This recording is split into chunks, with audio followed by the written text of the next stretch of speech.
Ladies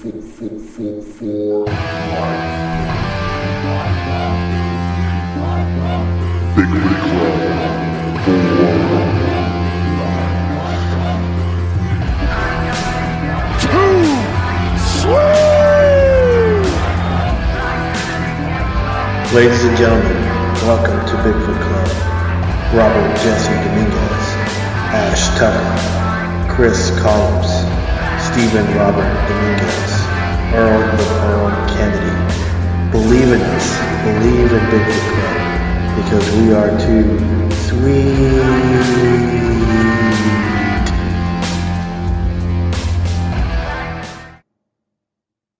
Hey, this is Luke Gross, and you're listening to Bigfoot Club Podcast.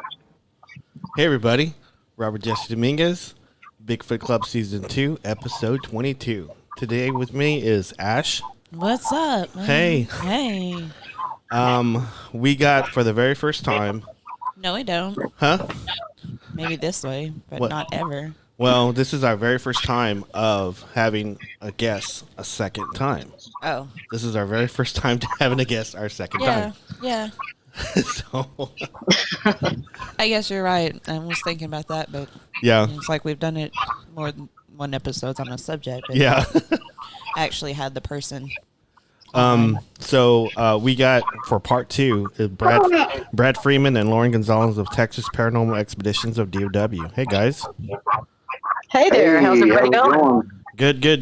Well, that's pretty cool. Awesome. This is awesome that we get to be the first to be the second on here. That's cool. Yeah. Yes, it is. So I know we're going over through some audio and some video difficulties, and we're trying to make it work. And so I don't know. Hopefully this goes okay throughout the rest of the show. So I know. Recently, the last podcast I did a show about. I did the very beginning of the show about a guy that was doing some inappropriate behavior on another paranormal group, Facebook group, and I asked both of you guys because both of you guys are my admins on Pentex. Yes. So I was asking you guys if you guys could research, because I was in South Dakota and I was actually doing like work and I was like moving around and I didn't really have time to look at emails or messages or texts. So you guys want to cover that really quick? Sure, Yeah. go for it, Brad. So I get the phone call from you when I was at work, and you don't usually call me unless it's something like really important. Yeah. And when you told me what was going on, I was pretty shocked. Yeah. Because the person that you're talking about, I'd been actually talking to him about doing some, things in the future together, with some para-unity. Wow. That's starting to be like a big thing. Thank God in the paranormal community, everybody's starting to come together. And so it turned out that this happened. And, I don't know, like I told you, Robert, I don't know what's really going on. I didn't have all the facts right up front, Mm-hmm. or what I consider facts, because all the evidence pointed one direction. Yeah. All the evidence I got. Now, I heard all the backstories and all the other stuff, but when it comes to that kind of thing, that's something I don't play with. I don't want to be in that position of choosing sides Right. when I don't really know what's going on. And number one, I called and I asked and I asked and I asked, and I was not getting the answers. To me, it seemed like it was sidestepping. I wasn't, and it's like, you want to talk to me, and usually when he calls, he was always straight up with me. Right. This time, I'm not a dummy. Right. I know when somebody's not being straight up with me. Yeah. And he definitely wasn't being straight up with me. And it kind of made me mad. And that's why I kept the text. That's why I did it, via text message. And if that's me, I'm going to go to bat for myself 100% Yeah. right away. I'm not going to sit back and let it happen or whatever. You know, I'm gonna go head first into it all because of how hard I've worked. You know, doing whatever I do. Exactly. So it was just better for Texas Paranormal Expeditions at DFW and Pentex to take a back seat and just do the right thing and just sit back and see what happened and just not be affiliated with that. Lauren, it's just not worth it. Lauren, you want to add Yes. anything? You want to add anything, like anything to that, or? I agree 100% with Brad. And I believe that this guy had stepped back away from his position, and since then he has stepped back into it. So I know, Brad. I know you guys had messaged me whenever he did that, and I went to his page real quick, and I saw that too. So I said, "Man, wow!" But so I'm sure there's a obviously he's very concerned with what he And, did. and see, the crazy thing about it is, I actually had people reach out to me. More than 3 people reach out to me of supposed victims. So, you know, because I went on and said on a couple of different groups, you know, I don't stand for that. I'll fight against that. And people were coming out of the woodworks. I had another person that is still in that group that messaged me, and she was trying to convince them, I guess the other members, that it didn't happen. But man, it's just whether it happened or not, I just, you know, I'm just gonna stay away from it. Yeah. And yes, I think as I am. I think I got 4 girls of my own. Yeah. You know. Yeah. And this hits directly home with me because of one of my daughters, and I swear to God, if anybody ever came that close to my child, oh, please, Lord, you better be on their side or something, because we're done. We ain't playing that game. I know. And I'm not a tough guy by any means, but I want to say, I can't say what I want to say, but yeah. You're gonna see the dark side of me come out. I know. I know. Right after I talked to you, I called another person on Pentex. I'm not going to say her name because I didn't ask permission for her to reveal it. But she's on Pentex, and I'll say this: she has a podcast. So, and she interviewed him like a week before this all went down. Yes. And when I talked to her, she I think she called him directly and asked him, I need to hear your side of the story. And he didn't respond. And she had heard from like 7 to 8 other people who had their interactions with him. And she says, I don't know all these people, but I've heard from all these other people. So there's too many coincidences that they're all telling the same story, and they're not all apart in the same area. If that many people came forward about it, then it was probably more than that, because, you know, unfortunately things like that, messenger wise, happen a lot, and a lot of times you just kind of like, ugh, again, and blow it off and don't say anything about it. So if 8 or 10 people, then it was probably like 20, you know, or more. Exactly. And go ahead. I just kicked somebody out of our group couple weeks before for doing the same thing. Yeah, I remember talking about it. Attempting to start to do same things.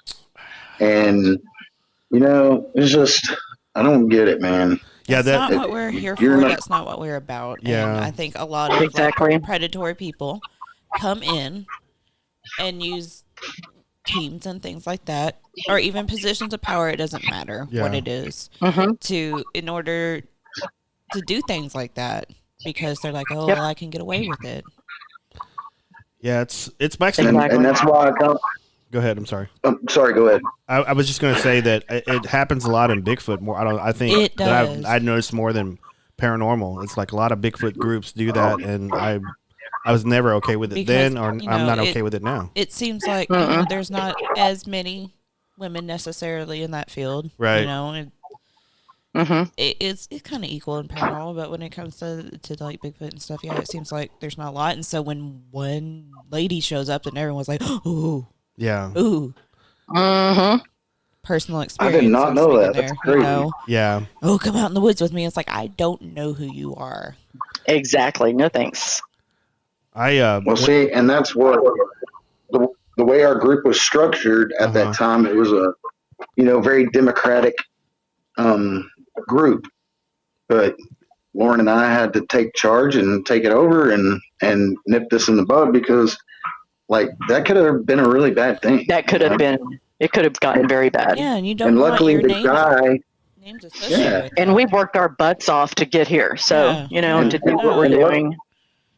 And luckily, the guy wasn't very suave, or I guess not a lady, or smart at all. No, about it. He got caught real fast, so thank God. He was on Pentex too, right? This other guy we're talking about? Yes. Okay. Yes. And I think he was actually on my friends list. So as soon as you told me that, I X'd him out. I go, okay, see ya. Yeah. He's actually in our group that doesn't like us anymore. Yeah, they've kicked everybody out that had anything to do with us. Oh yeah. I know who you're talking about. Yeah, and exactly they've taken him back. They didn't want him then, but they've taken him back. See, and that's one reason why I wanted to be on the show tonight, because I am tired of this crap. Yeah, it's so petty and childish. We're paranormal investigators. We go after dead people. That's it. Yeah, nothing else, nothing more. It's rampant, and that's why most of the time people quit with teens, because somebody gets an ego, somebody wants to run stuff, somebody gets their feelings hurt, someone's not doing this, even though they initially agreed to the terms, and they're like, well, we're mad that you're doing what you said you would do. We want to do this, and that's why I just rather do independent stuff, and everyone's responsible for themselves, and you can come together, and then when you go home, you go your separate ways. Exactly. Too sweet. 3 sweet, man. Okay, I had a question. This guy, the first guy we're talking about, the one that runs the group in South Texas, was he part? Was he part of Texas Paranormal Expeditions DFW Facebook group as well? He was in the group. Yeah. Okay. He was in the group. Not anymore. But no more. Okay. All right. Won't be in the future either. So no. I know I haven't seen him post his podcast. I don't know if he's still doing the podcast. Do you guys know whether he's doing it or not? I don't know. Man, I know a lot of people that are turning their back on it. You have a podcast if you ain't got anybody to interview. Yeah. Who wants to get interviewed by a pervert, He was interviewing like ghost hunters guys from ghost hunters. I bet they're probably going to be pissed off when they find out about it. Someone should probably inform them. Oh. Yeah. Pretty sure they already know about it. And I mean, I don't see how you want it. I mean, I don't know that as a fact or anything, because I don't talk to those guys, but I mean, God, that thing went around like wildfire. Yeah. Like it was all over every group that I'm in. People were talking about it. Yeah. So it's not like we're the only ones bringing it out in public. Yeah. It was all over the place. Over the place. I was getting messages like at midnight, South Dakota time. That would be 11 o'clock here. 11 o'clock here. I was getting messages and I was already in bed. And I said, "What the hell?" Well, that's what happens when you're. I was a busy man that day. Man, let me tell you, I was a busy man that day. Man, I know I shouldn't. I know you don't want me to shoot praise at you all the time, but I'm just saying you are the man. You and Lauren together are the best. I mean, thank you. Because like I leaned on you guys because I was out of state. And I didn't even have like my laptop out. It was like in the bag somewhere, and I was like running around doing stuff. And he knew I wasn't going to do anything. She's usually asleep during the day, so she works at night. So yeah. So I go, hey guys, can you guys take care of this? Because I don't have time to go through this. I don't have time. So yeah. I was trying to get both the sides of the story. Yeah. Before I made some kind of conclusion. when I couldn't do that because I wasn't allowed to, then, it's time to stop. Can't break bread with that guy no more. Yeah, we gotta build our own paranormal, because I was leaning on him for Paranormal Network stuff. Yeah, exactly. So we have to build our own, because we can't we as a group, collectively as a group, we can't depend on him. So. So I'm not even trying to depend on anybody. I'm just trying to be a good guy, do the right thing. Yeah. Do the right thing by this and help people. And just as long as I keep doing that, I don't think I can fail.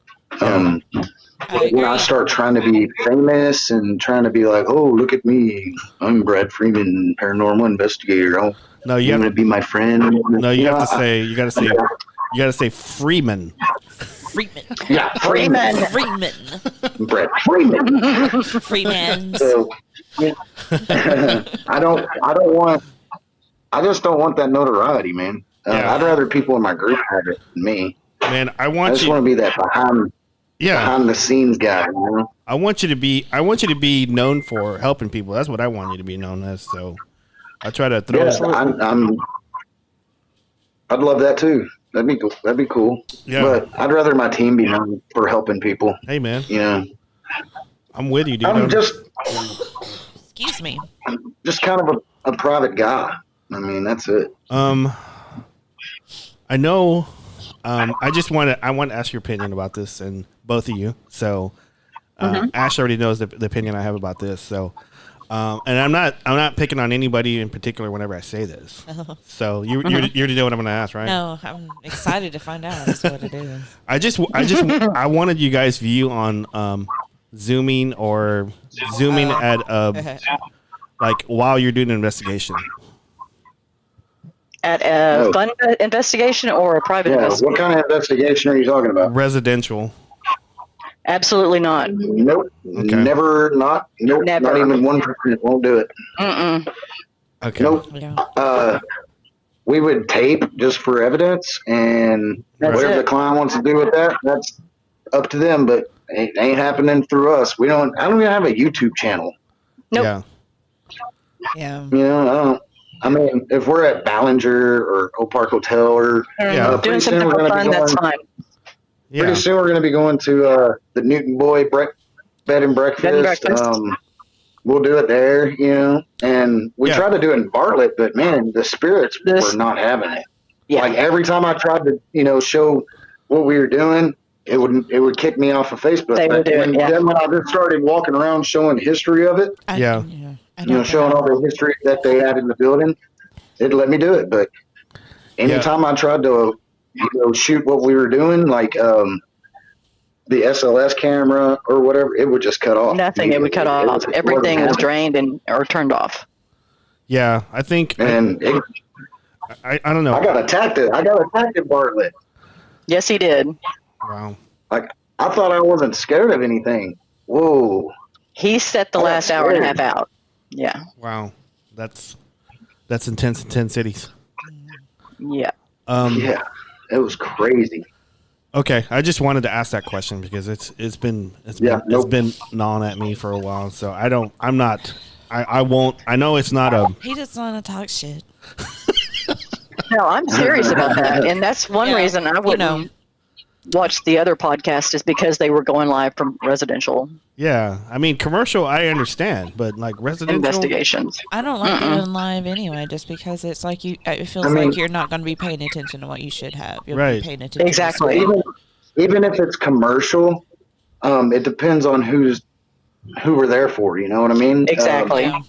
I've got places that I've shot commercially that we've had to we had to be very secretive, and we couldn't put any of that out anywhere. Very discreet. Right. Because some businesses don't want that stigma around them. Yeah. Or people coming around all the time. Especially the people coming around, unless they have some unless they're like, depend on that. A lot of times, like, like maybe like a doctor's office or something like that. Because we investigated places like that where they're like, yeah, we don't We just want to figure out what's happening. We don't Yeah. our names out We there. want it gone or what's going on. We don't want to be we don't want to be known for being haunted because we don't want everybody wanting to come and do investigations all the time. We just want it done with so we can move on with our business. And they will. That's why we never really gave, even if we were doing public stuff, we never gave information like what dates we would be somewhere. Right. Because people would just show up and try to get in. That's not cool, man. I mean, this is how bad that we feel about this. Okay, so we had a client. She wanted all this stuff. She wanted to do all this stuff, go live. She wanted us to put it out there. And it got to the point where we had to just block her because she would not leave us alone about it. No. Wow. And it's not like she wanted to get famous. She wanted some notoriety of some sort, yeah. Wanted to go viral, man. And what was happening out at her place wasn't happening. You know what I mean? Yeah. It was we weren't residual finding what she said was happening out there. So, of course, she said, "Oh well, y'all don't know what you're doing. I shouldn't have got y'all involved anyway." And so, okay, block. Okay. Block. Yeah. Bye-bye. Yoo-hoo, I'll make you famous. Yeah, it's like I'm not here to, like I said the first time I was on your show, I'm not here to prove anything to anyone. Yeah. I'm not and either. I'll say it again. I am not here to do that. Yeah. Do it yourself. You have two legs, you have a brain, you have eyes, and you can get your own equipment. Go figure it out for yourself. If anything, I'm here to disprove things and to make you mad. Yeah. I mean, because, like, this is the way I look at it. I mean, because, like, I used to be a paranormal investigator. I mean, at heart, I still am. I'm not actively doing it. But if someone needs my help, I will do it. But right now, I'm primarily podcasting. So if I'm going to primarily podcast and then be a paranormal investigator and then live my life, I mean, that's three things you have to juggle. That's a lot to do. Mm-hmm. And so if you're going to investigate. If you're going to podcast, then podcast, because it's a lot. Because whenever you don't put attention on something, something's gonna suffer. Your client, your podcast, or your life. So that's the way I see it. I mean, if people can do all three, fine, then do it. But I don't feel comfortable handing anybody a case that's always like doing podcasts and investigating. So I'm going to lean on, unless they figure out how to make that a full-time job. Yeah. Right. Because we can't do that. I mean, I work 40 hours a week. You work a lot more. Yeah. And then at the end of the day, it's like, I mean, if people need help, I'm going to help them. But not every week. Yeah. Constant. I mean, it's exhausting. So I'm going to lean on, Texas Paranormal Expeditions of DFW, Brad Freeman and Gonzales. Thank you. So now, the cool thing about it is, though, the guys that are doing podcasts like you, I think it's cool because it's exposing a lot of these teams and giving positive exposure to these teams that are actually out there in the grind, getting it done, and helping people. And there's a lot of them. And I've been talking to a whole lot of people lately, and people I didn't think I would even give me the, time of day. Right. And man, right now I'm talking to a guy. His name's Stephen Woodard. Woodard. Y'all know who he is? Woodard. Woodard. I heard the name, and right when I know right before we went live on the show or went recorded on the show, you were talking to him. He liked. I also run Para Unity on a Facebook page, and he liked that. I said, "Wow, that's kind of coincidence." You were talking to him, and he just liked it. So yeah, go ahead. Yeah, because he is a man. So far, this dude, and I don't think it's going to change. I mean, just the way that he is. I've never met him in person, but just talking to him through Messenger and talking like we were, over the phone just a minute ago. The dude is awesome. Like, he's all about Para-Unity. Yeah. Everybody that's around him is about Para-Unity. Okay. And, I was listening to his podcast that they did earlier today. And they had a team that was investigating a bridge. And,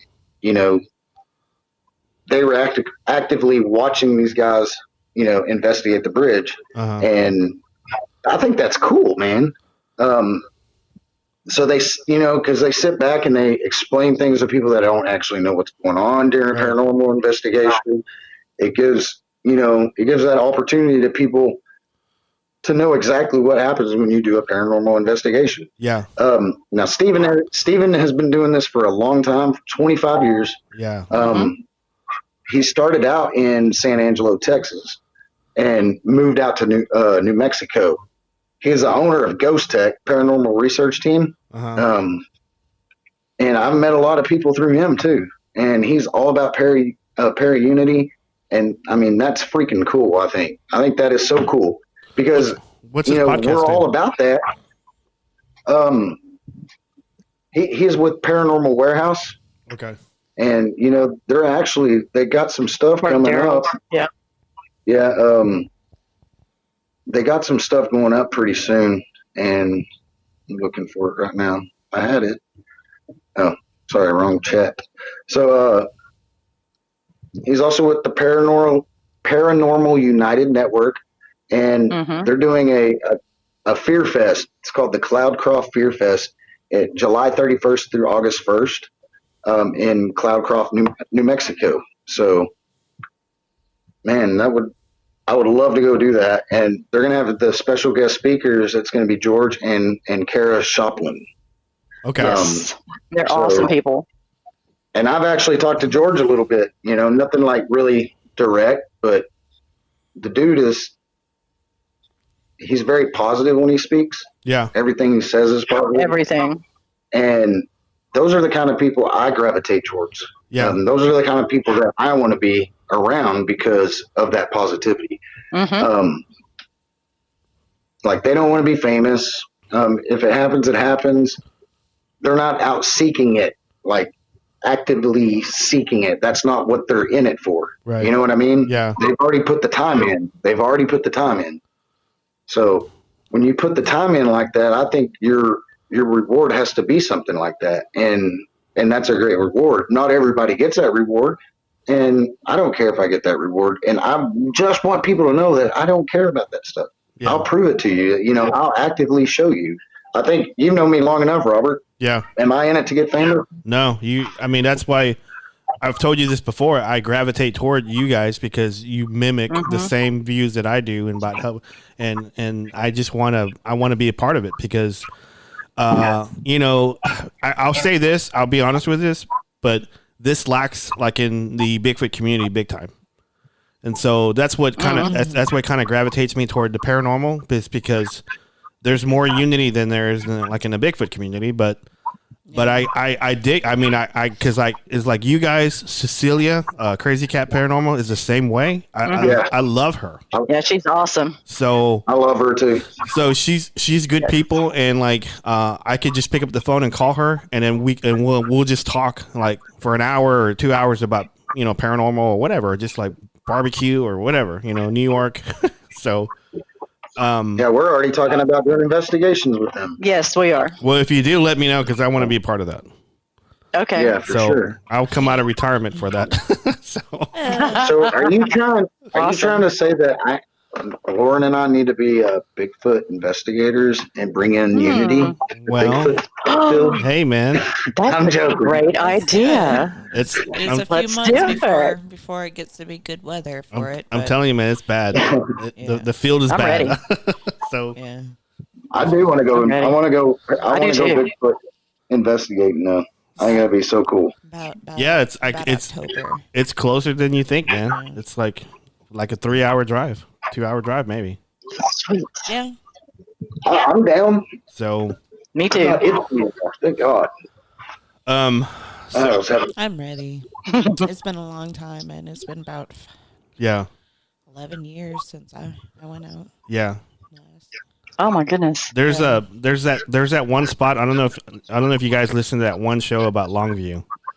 But it's we interviewed we talked about the show twice, and then we interviewed the guy once on the show. He actually drove up to the house and he talked, and he doesn't want to be recognized. He doesn't want to go back out there.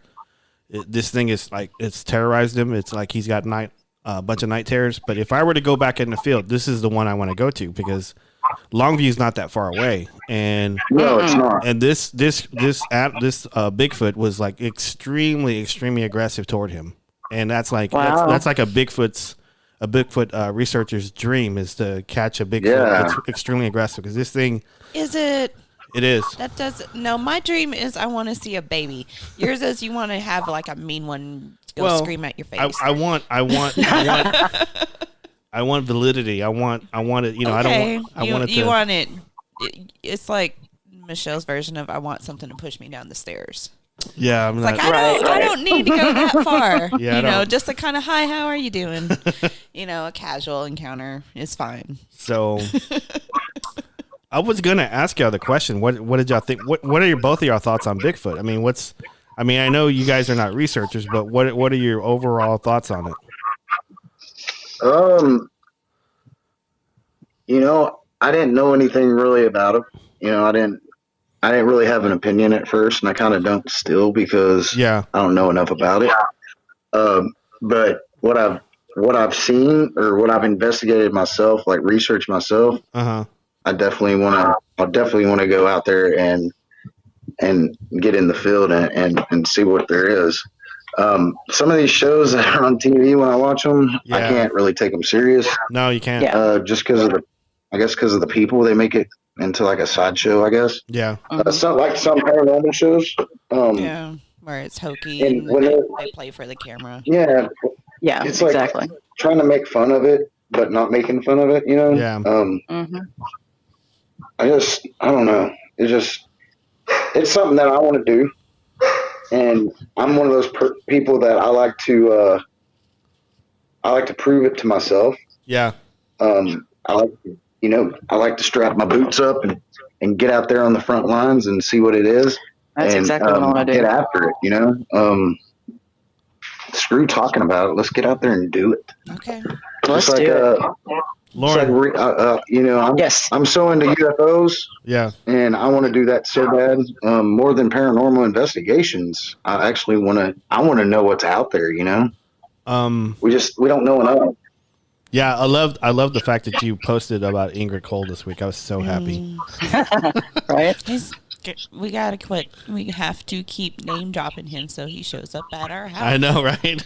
I know, right? I've been listening to because I like to read books, but I'm not a big reader at all.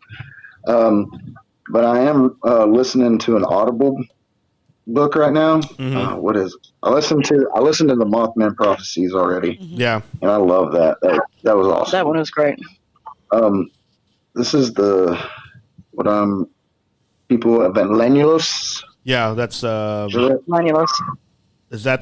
Visitors from Lanulos. Visitors from Lanulos. Yeah. That's the one written by Darren Woodberger, right? Woody Darrenberger. Yeah. By Contact with Indrid Code. Yeah, that one's actually I actually read that one twice, and that one's actually a really good one. So I got to read his daughter's. I got to read his daughter's one. Oh, she has one? Yeah, she's got one too. So. Very cool. So man, I really want he seems like he's like one of the most interesting people in the world. Yeah. Like if I can meet somebody, he would probably top my list now. Because he's a people not from this world. Yeah. You know, right. Well, I mean, I guess maybe at this point, you know, he immigrated. But yeah, but I don't think he's here right now. Like just the way that he talks about the human race. Yeah. We're totally opposite from his people. Yeah. They don't even know what the definition of hate is.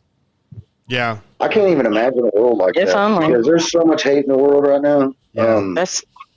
It's overwhelming. It's scary right now. You know, I got a 3-year-old, and then my daughter's my 14-year-old, and my 19-year-old, and my wife's 11-year-old. I'm sorry, 12-year-old now. I can't imagine this world, man. Just them growing up in it without me having to just be there to, you know, bash through it first. You know, any barrier that they have, so I can get them through to survive. I mean, it's a dad's worst nightmare. Yeah. Yep. You got the Black Lives Matter and the government and this. You know, you can get me into this all day long. I'll talk your ear off. Yeah. I just think it's all set up, man. It's just let's play them against themselves. That's the best way to defeat somebody. Best way. Yeah, and to keep Have them defeat themselves. Yeah, have them defeat themselves. By letting them, yeah. Yeah, I think the best way to burn down a building is from the inside, right? And I think, a lot of people that say they've had encounters with, not necessarily with him, but like I don't know if you've ever read anything or watched anything about Billy Meyer, but allegedly this guy had been having encounters from different beings that from the time he was a little boy until he died, and when he used to take pictures, and the Fox Mulder, I want to believe, posted is a Billy Meyer UFO. Yeah. But he said they would take him on these journeys, and just said it's like you've come from this lines of prophets, and just talk about like reincarnation and stuff. But I think the biggest thing is like we live in our own ego, and that's not being evolved, and these beings come to us and try to help us get to that point, because there's certain people that are open to hear these things because of possibly where they come from or what they've been through, or like with that example, his past lives. Yeah. Allegedly. Right. And that's one thing that Lauren and I have been talking about lately. I don't know if you know it now, Robert. There's 14 people in Texas Paranormal Expeditions of DFW now. Really? And we're about to have more. I'm about to start a new chapter. Texas Paranormal Expeditions of South Central Texas. Nice. We already got a leader for that, team leader for that. We already got a couple of members for it, and we're going to get them kicked off here in the next month or so. We've already established officers for Texas Paranormal Expeditions, and that way Lauren and I can start working on some exposure for the group and start doing some UFO investigation, because you can branch out. Sweet. Yeah, Steven, I've been talking to him about that. He lives in New Mexico. Yeah. So we're thinking about, going out to Air 50. I think visit Roswell. Oh man. Yeah. I have a shot glass in there. My sister lived in Hobbs for like I was going to say a week, but it's like a year. I want to go out there too, man. A week here. I believe he's actually in Hobbs, New Mexico. Really? So, that's just barely like here's Texas, and then you blink and there's Hobbs, basically. Yeah. Wow. Except for you got to travel the 10 hours from here to there to the end of Texas. Yeah, no. I made that drive all by myself one time. I've done that a few times. I did that all by myself. It was hot. And California and back a few times. Fort Worth to San Diego. I did Fort Worth to San Diego and back by myself. Wow. I'd do it again. I'm like, no. I can't do it now. If I don't have a schedule, and I can just like it would be nice take if my you didn't time, have a schedule. listen to tunes, and like take to get there in a certain and sightsee along the way. Wow. I like a good road trip. All that desert. Just imagine what's out there. Well, in the desert. Yeah. Windmills. Well, I'm glad you got a second chapter going, man. Dead bodies. That's awesome. Yeah, we're trying to push it through, and I just want, I have so many people always messaging me about wanting to be an investigator, but you have so many cases. We're actually starting to get behind because of COVID right now. I think I have 5 or 6 pending cases right now. Yes. Plus the case that you just gave us. Which? Yes. How many? How many you got? 6. 5 or 6, I believe. Wow.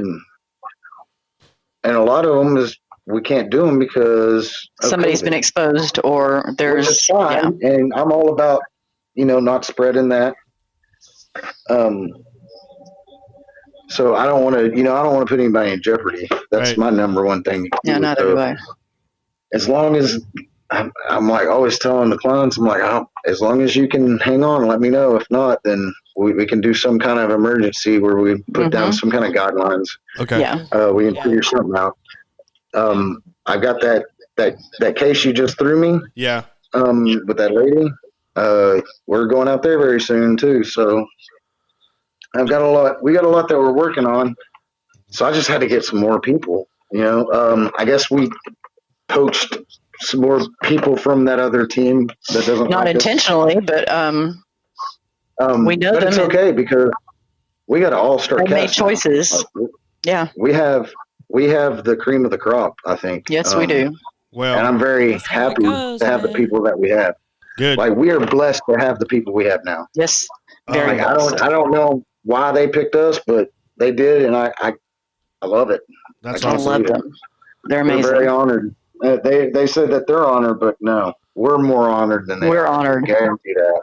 Well, it's people Lauren and I've been talking about for a while. Getting yes, absolutely. Months.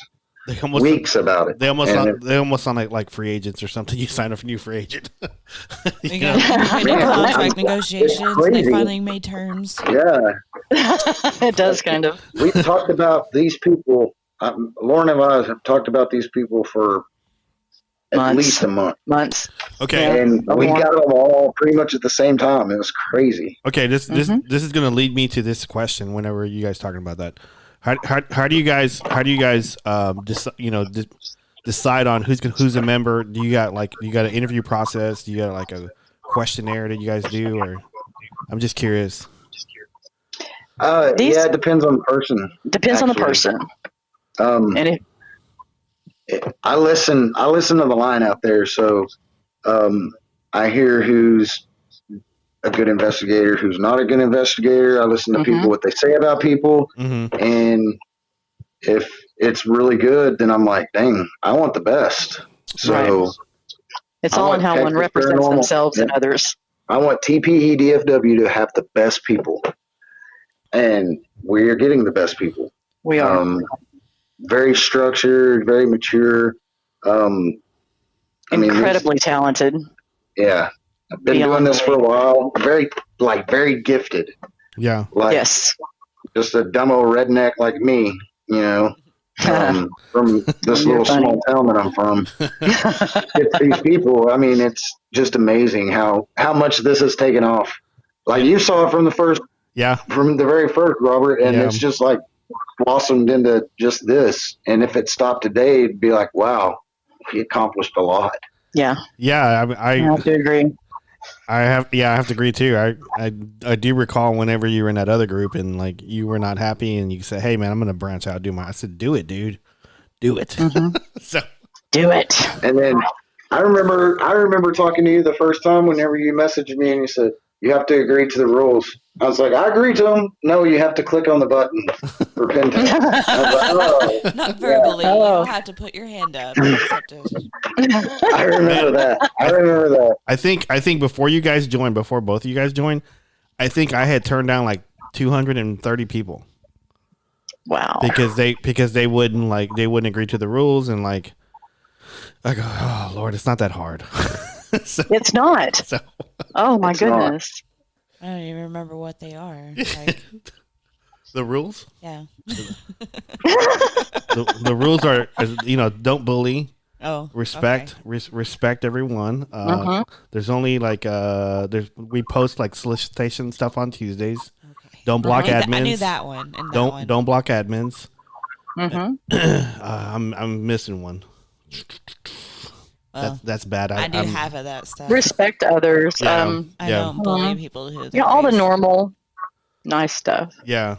Yeah, but a lot of people don't listen to those rules either. Yeah, they don't. No, they don't.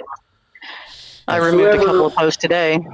Like the guy that's trying to post all these ads today. Yeah. Yeah. I said, no. I'll say your name, dude. I will say your name. You better stop it. Do it. We can edit it out. We can put a bitch ass over it. Yeah. Find them and destroy them. It's like you agreed to the Find rules. and destroy. It's like, that's what were you lying about the rules? So I know I was. I think every time Brad every time Brad sends me a message that goes, "Hey, this person's doing this," I go find them and destroy them. That's what I was supposed to. Right. It's not that serious. And it drives me crazy with the people that answer all the questions, but they don't agree. Yeah. It's like, no, I'm only here to bully. That's it. I just want that you to whole know. time. It drives me crazy. Oh man. Yeah, I think Pentex is. To be honest with you, I've actually talked to Kendall more and more, and so she's beginning to open up a little bit more and more, which I'm really, really happy with. Awesome. And I've been talking to her, and I've been talking about you guys to her, and she goes, I love it. I can't wait to meet them. I can't wait to talk to them. But she's opening up more and more, and so I'm really, really happy because like I think the world of this lady. I know Ash has heard me say it more than one time that I think the world of this lady. Just two. So she is like it's just funny because like she kind of recruited me through like Bigfoot, and I think she didn't have any seasoned like researchers and stuff, and so I came over I said, okay, I always wanted to get in paranormal. I said I want to be a sponge. I want to learn off you. So immediately she made me like the case director, and so. But I would go with her to like these investigations, and so she would say, "Hey, I need someone to go to the basement, or I need someone to go to the attic by themselves." And I would like raise my hand really quick. I said, "I'll do it." Yes. I go, "I'll do it." She goes, "Anybody but Bob." Because I would tell her, I said, I go, Kendall, I used to sit like in a dried up creek, like for hours waiting on Bigfoot. This is and plus working security, like that's the places we have to go and sit in for a living. Yeah, so I go, man, I'll do it all. If there's a roof over my head, I'm okay because I get rained on and stuff, like in the woods, looking, waiting on Bigfoot. So I said, I'm down with it. So I would do anything she asked me to do. So. Yeah, like that Aaron stuff is like, all right, I'll do that. I got to lay in a bed and investigate. Come on. Come on with it.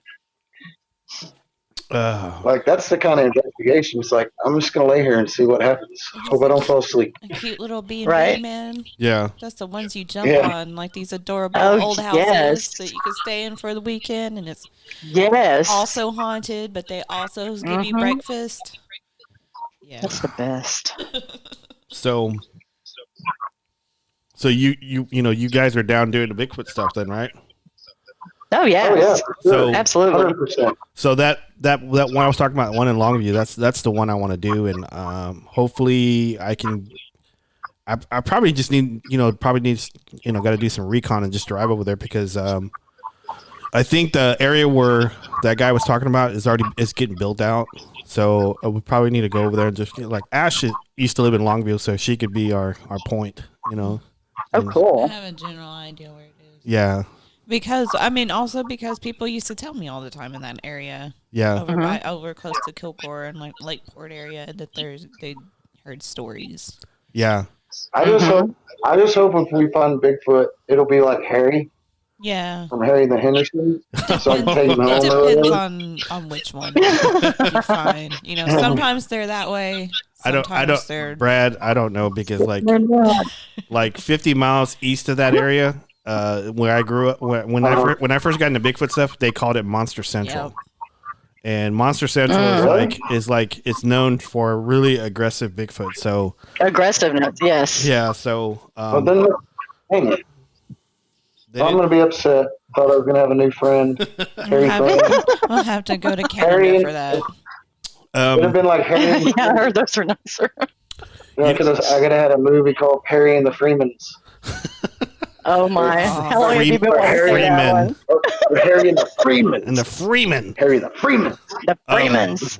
I will say this: like I did a ton of stuff in Paris, Texas, which is Lamar County. And I've done I've done probably like 3 or 4 years researching this area. And I used to leave like stuff, like, so I used to walk through the woods and I would put like in a crook of a tree, like some food, like like a gifting. Just like corn on the cob, some berries or something. And like, I would come back and it would, no one would know where I would put this. I would just walk out there and just like do it by myself. And I would come back and it would be a shiny rock in there. Oh, I love it. So I It's go. a letter from the big man. Yeah, I would. Yeah. I rarely talked about that at all. I really said that to anybody, but I would get that all the time because back then when I was doing it, I thought if I would said something about it, I would have said, "Oh, you're crazy," you don't know what you're doing. So That's just like any of us Yeah. back in the day. We didn't talk about I things mean, like you that. can still think it's flesh and blood, and yeah, it could do that because, I mean, animals do that. We know they do Absolutely. that. Yeah. Crows and stuff give you gifts if you feed them, and Mm-hmm. cats. cats. Yeah. They don't bring you shiny rock; they bring you this decapitated bird. Yeah. But same as It's a little dead. Oh man, That's true. we're almost coming up on an hour. You guys want to cut it off at an hour or what? Yeah, that sounds good. Yeah, I'm getting pretty tired, man. Yeah, he's I've actually been laying so down. busy, man. Yeah, you've been running things, man. Right? You've been running back and forth. Yeah. Yes. Yeah, my mother and my grandmother driving me crazy. It's like, can you come over and do this? And then it's like, yeah. And then it's like, I need you to do this and this and this and this too. Yeah. And it's like, okay, can I die, please, for a little bit? Just for like 30 minutes Just for a or an couple hour? hours. Oh, please, can I just get some sleep? And then I try to go to sleep, and I'm like dog tired, and I can't go to sleep because my back and leg hurts. So Yeah. Mm-hmm. Get you a That's heating pad, driving. brother. I think I worn that thing out. Yeah. I don't know, man. It's just, ugh. And then I'm moving. My wife and I are getting back together, which is Mm-hmm. nice. Good. So everything's working out good, and it's nice to be tired. It's a good tired, but Yeah. I just want a break, man, just for Yeah. a minute. I need a break as well. So Well, you can get a break after we stop hitting record on this. So. okay, Okay. no, I can't. I still I got stuff to do. wanted to ask, how does if somebody needs help or someone needs to talk or needs to reach out to your group, what's the best way to do it, and how does one do it, or if one wants to join your group, how does one do it? Private message me or Lauren. Yeah. One of us, yeah. Or anybody in the group. You can go to Anyone in the Texas group. Paranormal. Yeah. You can go to Texas Paranormal Expeditions of DFW on Facebook.com or whatever. You Message the group. request to join, or you can go to Brad Freeman and just private message me. I look at my Or Lauren message Gonzales. request. Yeah, I look at my private. You know, if I'm not your friend, I do look at my message request all the time Mm-hmm. just to see what kind of weirdo is trying to send me a message, because I've been getting that a lot lately. Oh my, me too. I get like 25 freaking friend requests a day, and I Okay. have my only friend of friends that can request me. You know, The man. It's that good ass profile picture. It happens, I guess. Like I got rid of the beard though. okay, like Manny says from Scarface. For one thing, he is very handsome. So, I mean, I got rid of the beard, yeah. so Yeah, he's beardless now. So you're a baby because face of now. the mask, Yeah, because you're a baby face now. yeah, Yep. Yep. I am a baby face. I look totally different. Like, I do look totally different. I don't know if you guys noticed, but on Pentex, there have been like quite a bit of women looking to join a group. I don't know. They've been posting stuff for the last. I have noticed that. last 2 days. So, Mhm. I have noticed that. And I've sent the message to the last two here. I've told them, I've sent them a message so they know, okay. or they Yeah. should know. And if they don't know, they can go. That didn't really rhyme. Sorry, I'm not No, very it good didn't, rhymer. but that's okay. You tried. Sorry. It sounded good. That was the white in Good me. The white in me. All right. I can say that, right? Yeah. That's yeah. You can. Okay. I just didn't want to offend anybody. No, this That was white.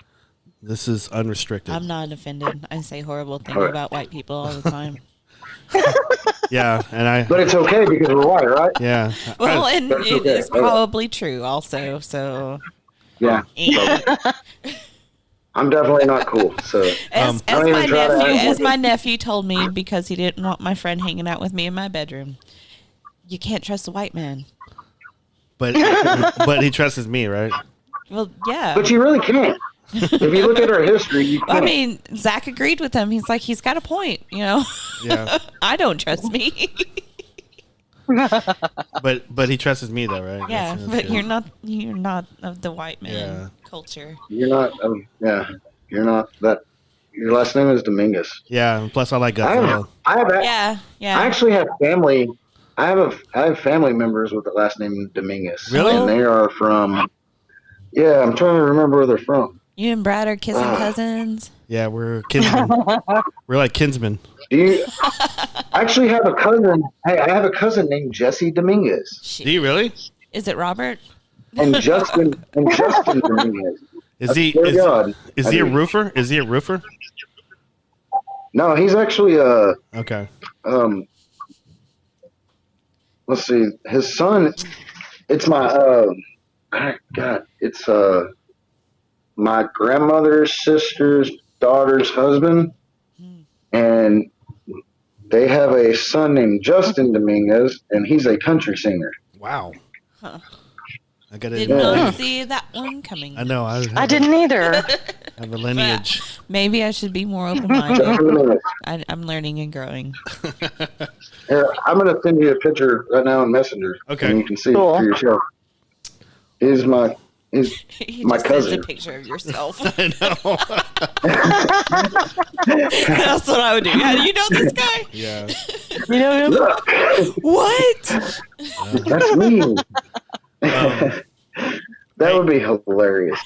Hey, I wanted to thank you guys for being on the show again, man. I really, really appreciate it. Oh, thank you for having us. Anytime. I told you I would come on anytime. I'm just really tired, and I just had that allergic reaction, and it's finally gone. Like, I don't know what it was, man. I was on fire. And yeah, you were kind of creeping me out there the way you were scratching. Well, yeah. So I went. I was kind of concerned. I was kind of concerned watching him. I said, "What the heck's going on?" So my grandmother has this in-ground pool, and it's got filters in it. That scares me. So I just drained the pool and I power washed it and refilled it. Well, I had to take the filters out to spray. You got to spray them off every now and then. Well, there's this crap that she puts in the pool. It's called earth of something. I don't know. I can't remember what it's called. Dude. But it's just like this white powder. It looks like sand. Yeah. And I was power washing them, and it was just getting all over my face, all over my hair, everywhere. Ew. Like all over my shirt, my shorts, my legs, my feet. And I get back to the house and shower real fast and just start itching like crazy. Yeah, I was watching you. I said, man, I was actually concerned that we were actually going to do a show. While he was showering? He was like scratching his back the whole time while he was talking. He had this look on his face. So, yeah, my head was itching. My face was red. He was going like this. It was ridiculous. So, hey, Brad, that picture you sent me, he looks like the Undertaker. Yeah, he does, doesn't he? Kind of does. So, a cowboy Undertaker, huh? Yeah. A midnight cowboy. But that's the thing. Steve Justin Dominguez. Wow. Yep. I got crazy, huh? I have a primo that sings. Sweet. Yeah, how about that? So, alrighty. I won't keep you guys, but thank you guys for being on, man. I again, you guys are always welcome to come back. And you want to talk cases, we can talk cases, or if you want to talk Bigfoot, we can talk Bigfoot. I don't really care. So. Okay. Hell yeah. Oh, shit. They're from New Mexico, too. Yeah. Is he really? Oh, shit. Yeah. Wow. I need to hit my cousin up. What's up, cuz? Let's go UFO hunting. So, all right. I'm gonna cut it off, and you guys have a good one. I appreciate you being on. Okay. You too. Thank you. Again. All right. Man. All right.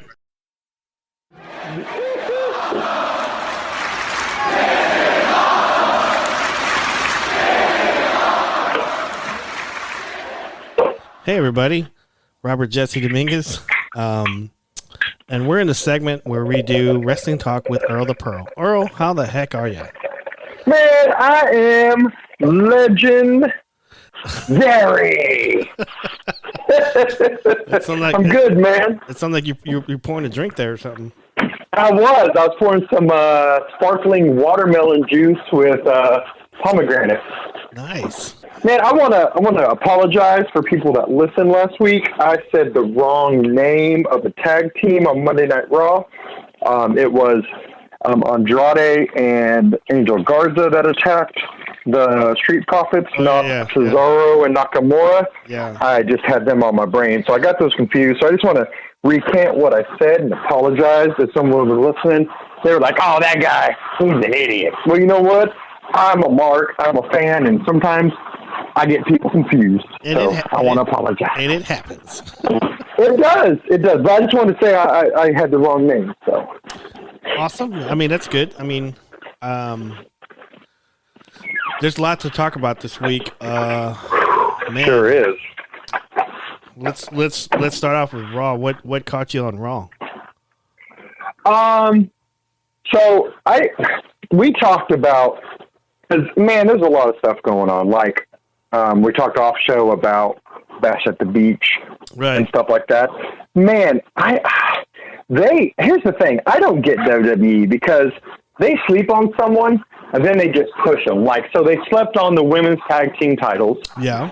And then when Bayley and them lost it to the Iconics at WrestleMania, you know, that's when they had the infamous meltdown. And wrestling, if you watch it, they like to bring that up now. Like, oh, the Iconics will bring it up or whatever. But then they gave it to Asuka and Kairi Sane. Yeah. And they treated that, well, Pager's there like 3 weeks, like a hiccup. And then she went away, and they really didn't do anything again. But then all of a sudden, they gave Bayley the push for the world title. But then they were like, oh, we're just going to push Sasha and them together. And now they're like making it I feel like they're just trying to one up because they're, like we talked about, the role model. Mm-hmm. So they're like, oh, let's do that. And it's really, really weird. And it's like, I don't get it. I don't understand it. That's what caught my eye the most, because it's like, oh, we're going to make them like the number one ticket. And now they're doing what they were supposed to do. Like even whenever Nikki Cross and Alexa Bliss was champions, they never let them go everywhere. And now they're Raw, SmackDown, NXT. If NXT UK was a thing, they'd probably be fighting Tony Storm and someone else. And then whatever have you. I just don't get it. I don't understand Raw's thinking. Are they like in scramble mode? Because AEW is doing pretty good. I don't get it. I don't know what they're doing. I don't. It kind of take. If I was a woman in a WWE like Raw, I would be pissed. If I was a woman like a tag team person or just a wrestler, I'd be pissed because they're like you were saying they're pushing. That was a good idea. We talked about before about I think even my friend John Doe was talking about that. Because they need to push that. They need to go to all the brands, and I know you said that too. And so I said, "Man, I don't know what's the deal on it." No, but the problem is they're not pushing the women. That's the part that makes me mad. Is they're not pushing the women's tag team. Mm-hmm. They're pushing the two women. And here's the thing: that's fine. Sasha Banks and Bayley are great wrestlers. I'm not taking anything away from them. Right. But they're not showcasing the other women on there, like. Bayley, what was it? Bayley or Sasha went over to one night. Oh, it was Bayley's birthday. She went over there and she fought. I forgot who she fought, but it was like pretty much like a squash match. It's like, oh, when Charlotte was champion for NXT, she fought the women in NXT and made them look good. Like we talked about, she was doing her daddy's work.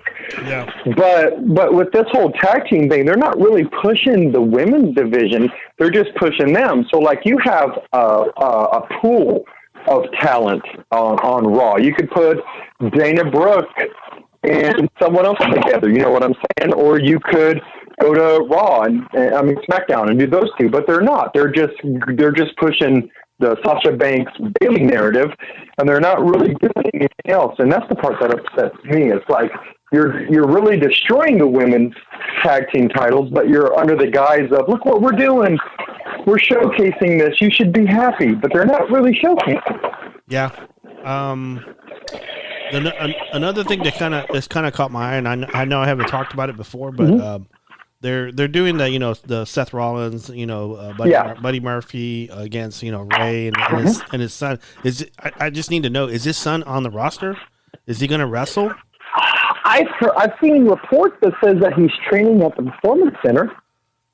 Okay. So I think he's training, but I don't know but I don't know what their contracts are when you're at the Performance Center, because if you notice, like, the people in the stands are all from the Performance Center, and they had them break it up, and they had them come out and hold them. You know what I'm saying? Yeah. But Dominic hasn't really done a wrestling match. He's just done, like, interference and stuff like that. So maybe he's got like a semi-contract, like you can get in only on certain things and wrestle. I don't know, but man, he looks good though. Yeah, he does. I like it. I like him a lot. The other thing I wanted to talk to you about, and when we can jump to another brand, but what are they doing with Lashley? Because he's with MVP. I get that. Mm-hmm. And so he's putting everybody like in a submission lock. He's putting what's his name?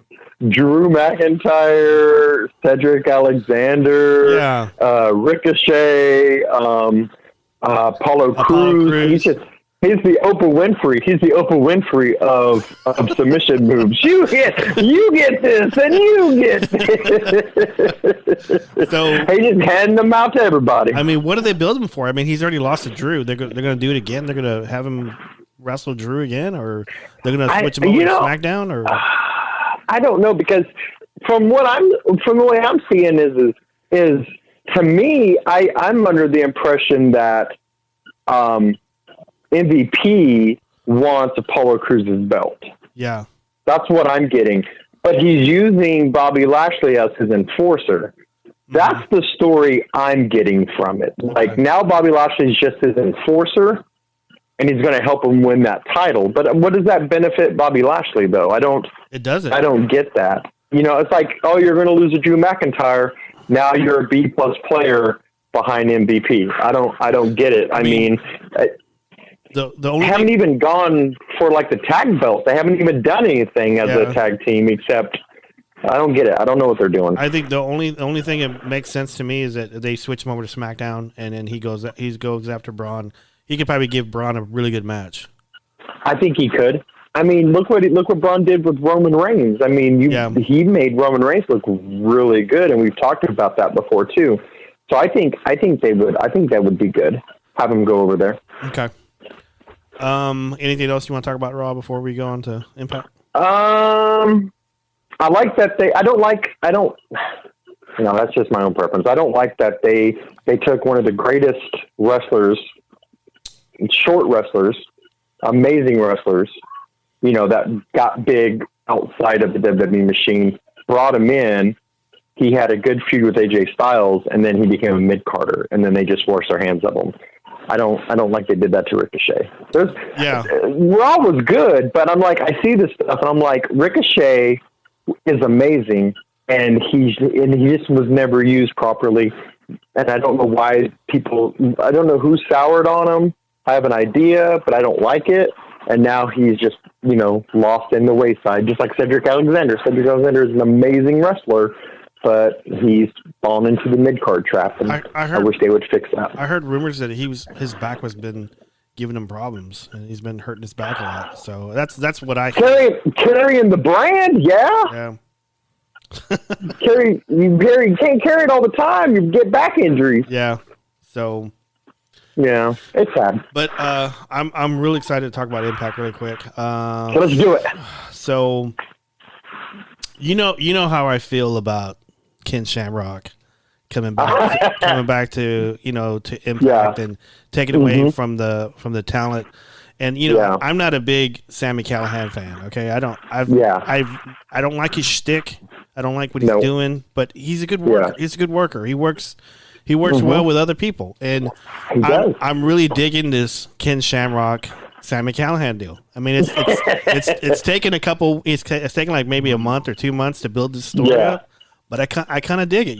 Where Sami comes out and he helps Ken against the North, and so they set up for Slammiversary the tag titles, the North against Sami and Ken. So, nice. And so I'm kind of down with that. So. When you hire 1/3 of OVV, yeah, I mean, you don't really have much, so you got to have that new side hustle going on. So, but no, I like it. So they were there. I think they're doing it, premature, just to fill the card.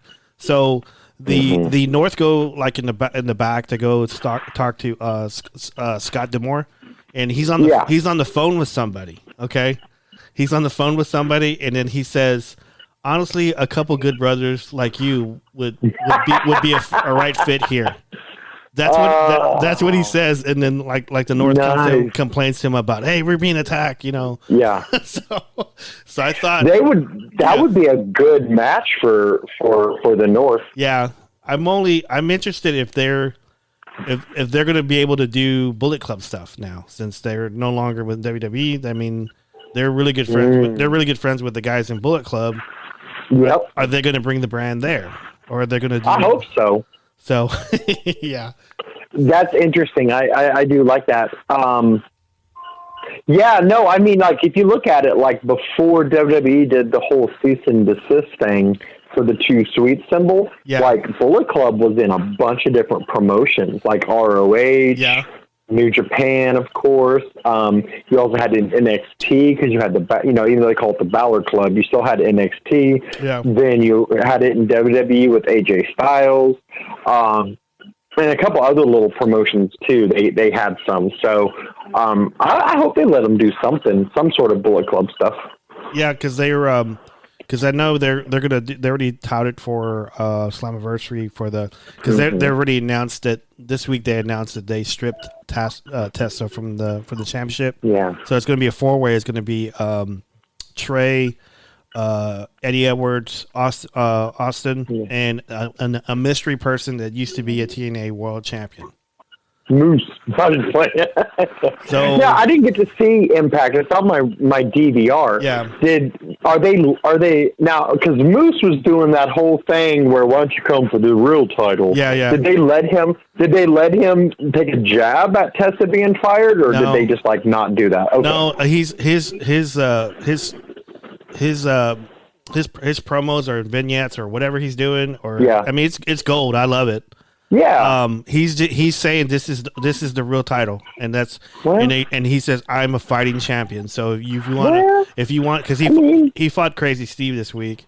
He's not wrong. He's not wrong. So, I mean, he outlived Tessa, so I mean he's making points. He's got valid points. Ding ding. So I love what they're doing with this TNA title, and I'm hoping whoever wins the Impact Championship, the next pay-per-view, they merge they merge the titles together. I hope so. So it's good to have one title. Yeah, it is, and I've always liked that TNA title. I think it looks pretty. To me, it looks like it looks like the old world title. So it is. It's a very beautiful belt. So okay, Fighter Fest. One thing I don't know why, but there's the picture of Jericho backstage talking to Pillman Jr. And he's in ring gear. Okay. So I'm interested to see if Brian Pillman Jr. is going to do something for night 2, because we talked about it and they confirmed it on Fighter Fest. Remember we talked about Moxley last week, and I said I don't know if they're going to be able to have that match, and then they confirmed it on Fighter Fest that wouldn't happen until Fight for the Fallen, which was the 15th? The week after, the 15th, the week after the second night of Fighter Fest. Yeah. So, and they had already booked it where he was the main event, you know what I'm saying? So now they got to fill that spot. So my question is, are they going to do something and have like Brian Pillman make a debut? Is he going to run out and just help someone?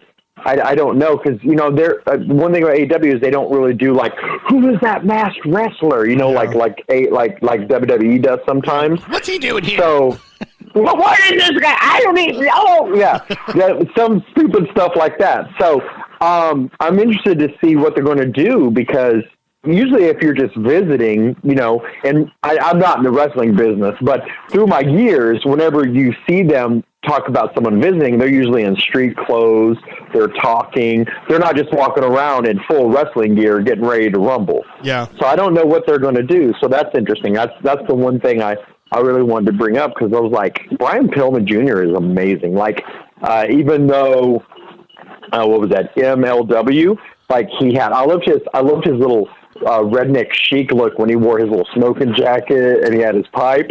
But he's actually a really good wrestler, so I'm interested to see what happens. Wasn't he in All In on that Battle Royal? I don't remember ever seeing him in the Battle Royal in any of them that they've done. This was like before they formed AEW. They just did that pay-per-view. And it was, I don't know. I don't remember that because they did like 7 little entrances and they had so many people coming out. I don't remember seeing him in that. So I don't know. It's interesting to see what's going to happen. I gotta go back and look at it now. So that's gonna bug me. Now the good thing is Jericho on commentary. It should 1,000,000%. I love his. I don't know what beef he has with Excalibur, but I want to assume that he saw the picture of Excalibur without his mask on, and it has upset him. And I 100% endorse that. Yeah. But no, he's so good. Like when you were on vacation, he was on commentary, and he talked about whenever they talked about FTR driving all the way from North Carolina. Like he pushed Yellow Jacket. Like, you know what Yellow Jackets are? Is it like Monster? No, it's better, you idiot. He's so good. I love how he doesn't overstay his welcome. Like, it's like, okay, I've done enough here. I'm gonna push it. And his thing that he has going on with Orange Cassidy. Yeah, let's go. Like Orange Cassidy doesn't say anything. He's like, I'm not gonna let it bother me. I have a job to do. But then immediately, boom, it bothers him. Like, it's just so good. And you know what I love is that when he's talking shit about Excalibur's like, he's like, and the camera's on him, he's like shrugging his shoulders like, what? What's going on? That's what I'm saying. Like, there's a beef. Like, his beef with Pineapple Pete. There was no beef there. He just invented it. And but it's so good. Like, it's automatically, as soon as he has that beef, you're like, you know what? I hate Excalibur too, Jericho. You're right. Or I hate Pineapple Pete too. And you don't even have a reason. But he's just so convincing. His charisma is over 9,000. But yeah. You know what the story is with Pineapple Pete? I do not. No. Well, the story was Jericho was telling Pineapple Pete during his interview is that whenever he was with WCW, and they would go to a bar called Pineapple Pete's. Oh. And he said they would all get drunk and have a bunch of drinks, and they loved the guy at Pineapple Pete's. And he said whenever he saw the pineapples on his shirt, that's the first thing he thought of. WCW. Pineapple Pete. See, God, that's why Jericho's amazing. Like there always connects back, and it's always something amazing. I love Jericho. Like I don't care what Jericho's like in real life. I mean, no matter what he's done, like he sees talent. Like he's a great I see talent in this person, and he pushes them. And it's funny because it's like little things, like when he won the championship and he's walking back before he makes the little bit of the bubbly, and he looks at Scorpio Sky and he's like, "You'll never be," he talks like that, and then he fights Scorpio Sky. You see, Scorpio Sky is a great singles talent, and now Scorpio Sky is doing the singles thing. So, but like he sees that talent, and he's like, and he just plants seeds. Like, I'm going to plant this seed over here.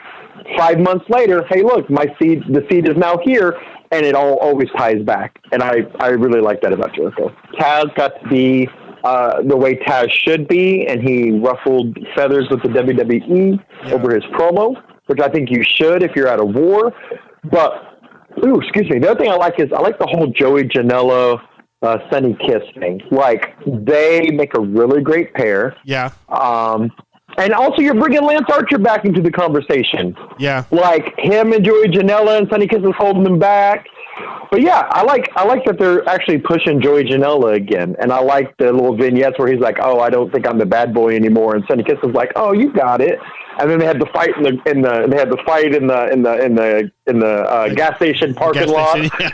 Hasn't really pushed Sunny Kiss, and then they were souring on Joey Janela, so they put them together, and now they're back in the mix. You know what I'm saying? So I like that they're coming back around to them, like, hey, we haven't really forgot about you. And, you may think, oh, well, it's just been little skirmishes here and there. But that's Lance Archer. Like, they built Lance Archer up but he's still in there. Same thing as Brody Lee. Even though he lost to Moxley, he's still look. He's doing that thing with Colt Cabana, and next week they're going to have that wrestling match. Even though Archer lost to Cody, right? Yeah. And you would think, oh, he was buried now because he really didn't do anything after that loss. And then same thing with like Brody Lee. He lost to Moxley, and you could think, oh, he's counted out now. But they gave him new storylines, and they're bringing him back around. So I think that's really cool that they're doing that. So let's jump over to NXT. Okay. I'm finishing. Actually, I just finished watching up. I just finished nice Shirai versus Banks. That's actually a really, really good match. I was trying. I was trying not. The last bit. I was trying not to pay attention too much and try to concentrate on what we were talking about. But it was actually that last bit. I got excited when Asuka blew the green mist in her face because I love the mist. I loved it when Tajiri did it. I think the Great Muta did it, didn't he? He did. The original guy was the Great Kabuki. That's where Muta got it from. Was Kabuki. And so it's when they use it properly, it's amazing.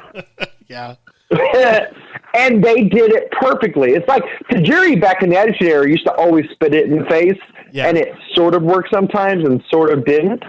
Since Asuka's been doing it, the first time with Charlotte Flair she did it, it worked really well. And then this time, I think it was really good. Like the way she did it, and then they tied it back into, and I think it was Morrow said it, or it could have been Beth Phoenix. I don't remember which one said it, but they were like, "Oh, they used to be tag teams. They used to be tag team partners in Japan." So that tied it around. So it wasn't just because I'm fighting you, at the pay-per-view, but also I'm here to help my friend that you're trying to defeat. So I thought they told a really good story just with that green mist. Yeah, I think so too. I mean, I think Shirai's a really good wrestler. I've only watched maybe a couple of her matches now, and she's actually really, really good. She's a very good wrestler, yes. And the problem is, they will either sleep on the Japanese wrestlers, like the main roster, not NXT. Yeah, right. But the main roster either sleeps on them, makes them into a stereotype, or they just throw them in mid-card. Because they make one little mistake, and then they go, "Oh, this guy's reckless," or this girl can't wrestle. Go to mid card, and then you don't ever get to see it. I'm gonna. This is kind of like a complaint, but not really. But I just noticed the women there, like Nox, Kai, LeRae, Shirai. They're all like the same body type. They really are. Same height. And it's almost like the same. They almost wear like the same trunks, just different colors. I agree. But I that's one of my things I don't like about it. I said, man, I go they all mimic each other. But anyway, that was the only thing I was noticing this past episode I was watching. Whenever I was looking at that 4-way. Yeah. But different colored hair. Different colored hair. Yeah, Yim is like towering over all of them. But I know what's that other girl's really big? What's her name? Gonzales Hernandez. Rhea? No. Oh yeah, Rachel Gonzalez. She's huge. Well, Raquel. Yeah, she's huge. Oh my God, she is a big girl. And Rhea's pretty big too. Yep. I agree. She's kind of easy on the eyes too. The more and more I watch Dexter Lumis, I really like him. Oh my God, so in my brain I was watching the Dexter Lumis one, and I know they wouldn't do it, but I think it would be to me. I don't think anybody else would find it, but to me, I think I would have liked to have when he was up there on the ramp and he was going to open up the trunk to the Viper and they made a big deal out of it. I thought it would have been great if he would have went to throw Roddy in there and Roddy hit his head and he would have staggered a moment because they were banging on the plexiglass a lot. Yeah. So he would have hit his head like on the trunk or something and got kind of woozy and you'd hear the banging and he'd look and everybody, and it doesn't have to be a real mask, just the face of Dexter Lumis on a stick and they're just holding it and they're hitting it and he's like, and he gets freaked out and he gets paranoid and he looks at the ref and the ref's holding one too. So now the ref looks like Dexter Lumis.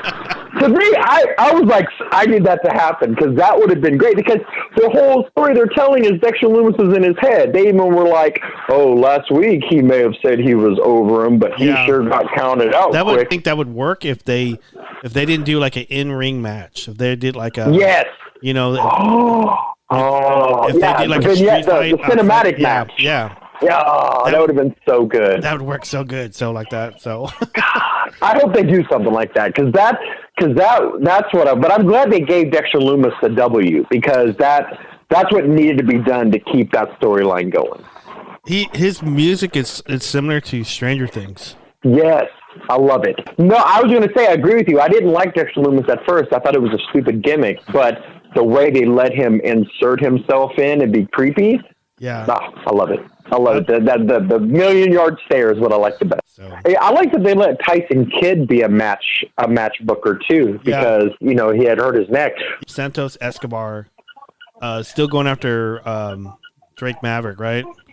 Yeah. Or Drake Maverick's going after him. It's the other way. Drake's chasing him. Okay. Yeah. And then Breezango came out. I know. Let me tell you something. I'm so excited about that because they're using Tyler Breeze, and I'm happy about that. I love Tyler Breeze. I think he is. I love both of them, but they should be on the main roster. They should have, but they didn't use them properly. They put them in the Fashion Police, which was really good. They the last time I recall seeing them together, and this was before this NXT run, but I think Fandango was hurt, and I was watching Edge and Christian's show. Yeah. And there was a portion where for some reason Christian had a dream that he was no longer a WWE guy. He's trying to get into the studio, and Fandango were guards at the back door, and they weren't even wearing shirts. They were just wearing like security hats and stuff. And they would say, he goes, "I got to get in." Because okay. Who are you? Because I'm Christian. Christian, I never heard of you. So, and it was like so funny. I was dying laughing. So now I have to go back and find that because that sounds great. They're just so good. Like I said, they're so good. And if I was a younger person, like in my early 20s, like I would look it up and see how I could go to Tyler Breeze's and Ty Dillinger's wrestling school. Yeah. I think that'd be really good. Oh my God. So I like that they're doing that. I like that even though he doesn't get airtime, I like that he has that. See, that's what I'm saying. A lot of people say, "Oh, well, WWE is not using them. They're just collecting their paychecks." But that's helping them do what they need to do. Like, he's running a wrestling school with the guy in AEW, the guy you fired. Now he's with your competition, and there's not repercussions. You know what I'm saying? So there might be. Then they go, "Oh, well, you're not going to be on TV time." That's fine. I can focus on this, and he's giving back. You know what I'm saying? So I think that's really cool too. So, let's jump over to SmackDown. Okay. They're really pushing Matt Riddle like really really quick, aren't they? They really are. I don't know now. Do you think they're doing that because now? I don't know what they're going to do with that because his name was on one of those Speak Up movement things. Yeah, it was. So but I think they had debunked it or something did they months ago? I think, and good. So I think it was mentioned that he was mentioned before, but okay. Otherwise, I was thinking, are they doing that just to get as much as they can before they have to cut him out? But if it was debunked and it's not there, but he's a great talent. He really is. And you know what I'm saying? Like, this is the way they should be using him because he has proven to be tough. Yeah. He has proven that he can really wrestle. And also Daniel Bryan's really big on him too. But then Daniel Bryan was talking about, like, he was all excited and he was like, "I love wrestling." And they had a thing about his daughter, and he was like, "Well, I was saying I hope she finds something as passionate as what I do when I think of wrestling. I don't want her to be passionate about wrestling. If she is, that's great. But if she finds something she loves, I want it to be like me. Like, I eat wrestling. I breathe wrestling. I'm consumed by it. I really love it." So he said, "I hope my daughter gets that passionate about something because that's what you need in this life is to be passionate about things." And he was talking about the people that he liked that were coming up, and he was excited. Like, he talked about Drew Gulak because he really loves them, but he was talking about Matt Riddle, and he says he loves Matt Riddle, like everything about Matt Riddle's gimmick, but also not just the gimmick, but like his mind for wrestling, the way he sees wrestling, and all the other stuff. So like, maybe that's why it's happening, because Daniel Bryan has a lot of cool backstage with like McMahon and stuff. You know, you always hear about like Brock Lesnar having all this pull, or Triple H having all this pull, or John Cena having all this pull. But they never talk about like Daniel Bryan's pull, because McMahon loves Daniel Bryan. Like when he retired, 3-4 years ago, like McMahon cried and he immediately got put into the Hall of Fame class that year. You know what I'm saying? Like he had only been retired for like 2 months. They were like, Daniel Bryan's been inducted to the Hall of, you know what I'm saying? Kind of like that kind of thing. Like he loves Daniel Bryan so much. Who wouldn't? I don't know anybody that wouldn't love Daniel Bryan. He's done so much, like just his pre-WWE cred. Like he's one of the guys that built ROH. Yep. So it's interesting. But yeah, I like what they're doing with Matt Riddle. I'm not a big fan of this return to Bray Wyatt old shtick. Here's the thing. I hope it's not a permanent thing. God, I hope not, man. No, I mean, if it's just for the storyline, because remember we talked about it. Yeah. Like this Bray Wyatt, the Fiend Bray Wyatt, if you have insecurities, he wins. Like we talked about Goldberg. Remember, Goldberg's character has never changed, so he couldn't beat Goldberg. Strowman's character is Strowman's character. I mean, there's not anything there, but he does have an insecurity, and that's with old school Bray Wyatt. Yeah. So now he's turned back into Bray Wyatt. I don't know. I mean, for that storyline wise, I think it's great, but I think he need. A lot of people like, I don't like the new Bray Wyatt, but those are the same people that pooped on the old Bray Wyatt. You know, it's like I get it. You don't like Bray Wyatt in character altogether. But I have in my closet. I have an old school Bray Wyatt hat that I got when he came to Tulsa, and I have Sheamus's Celtic cross. I gave it to one of my kids to play with. But you know what I'm saying? Like I've liked everything about Bray Wyatt ever since the beginning. I like creepy Bray Wyatt. I like the Fiend Bray Wyatt. I like the evil Mr. Rogers Bray Wyatt. I just really like his character. I wasn't sold. I just for some reason I just wasn't sold on it. I just didn't think, I didn't think he was scary enough. That's just me, and I just never gave it a chance. But I like this new one. I like what he's doing now. The Firefly Funhouse. I mean, he's making fun of his own characters, and that's I think it's great. But I don't know. But hopefully, here's the thing. Yeah. There's a thing they had when they did. It only lasted 1 week, and it's because if you go back, because Bray Wyatt put on Twitter that he had inserted a hidden message in all of his promos. There was one line that was not supposed to be in there, and it was all during the little vignettes. And people did a scavenger hunt. You know what I'm saying? Like I even did the scavenger hunt. I was trying to figure it out, but they did WWE celebrity horror stories, and they did 1 week. That's all I remember, at least. And it was Bray Wyatt talking about the man in the woods. And that's what the Fiend is. You know what I'm saying? Yeah. And that story he told as Bray Wyatt was scary as heck. Like, I got chills when I watched it, and I was like, ooh, that's kind of scary. I gotta go back. That's the only time. Yeah, because he talks about Sister Abigail talking about don't see the man in the on the mountain, or the man in the swamp or something. But the way he told it, I was like, oh my God, I got chills just thinking about it. But it was the only time I remember him actually me being scared of Bray Wyatt. And the whole WrestleMania where he was supposed to be the new face of fear, and it was in California, and the stadium didn't have a dome, so he came out in broad daylight when it would have been nighttime scary. Yeah, that kind of killed the scariness of Bray Wyatt. But yeah, that's the only time I remember ever being generally spooked out by Bray Wyatt was the WWE celebrity scary stories, and it was Bray Wyatt. I gotta go back and watch it. It's like, I think it's like an 8 to 10 minute thing, but it's really good though. I really liked it. All right. Anything else you want to touch on before we get out of here? No. I mean, I don't know. We talked about off show about I didn't realize the Bash at the Beach was 2 weeks. So It's interesting to see what they're doing in retaliation to AEW's Fyter Fest being. But here's the thing. If you look at it, AEW is doing Fyter Fest back-to-back and then Fight for the Fallen. So that's technically 3 pay-per-view cards 3 weeks in a row. So I'm going to be interesting to see how WWE does that, because they're doing the Great American Bash or whatever it is for 2 weeks. And notice they're using Dusty's, because that's Dusty's invention. Yeah.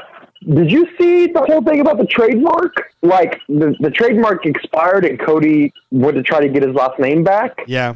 And then WWE had filed, I think like a week or two ago, and they're trying to say due to COVID that they had too much stuff going on, and they didn't realize that the copyright had lapsed.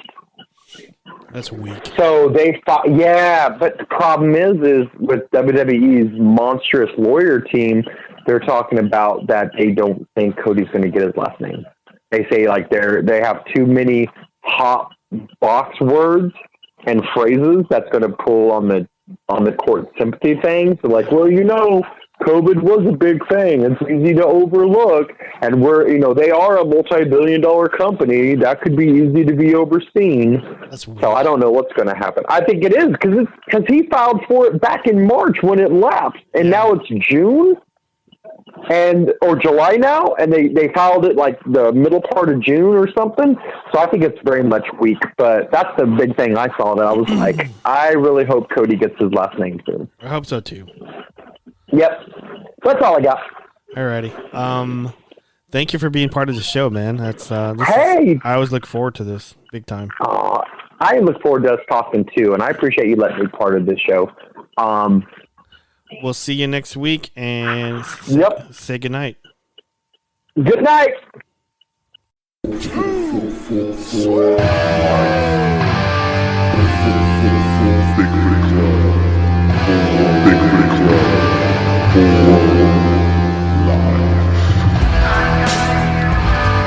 I must bid you adieu, and so, goodbye, and good night, bang!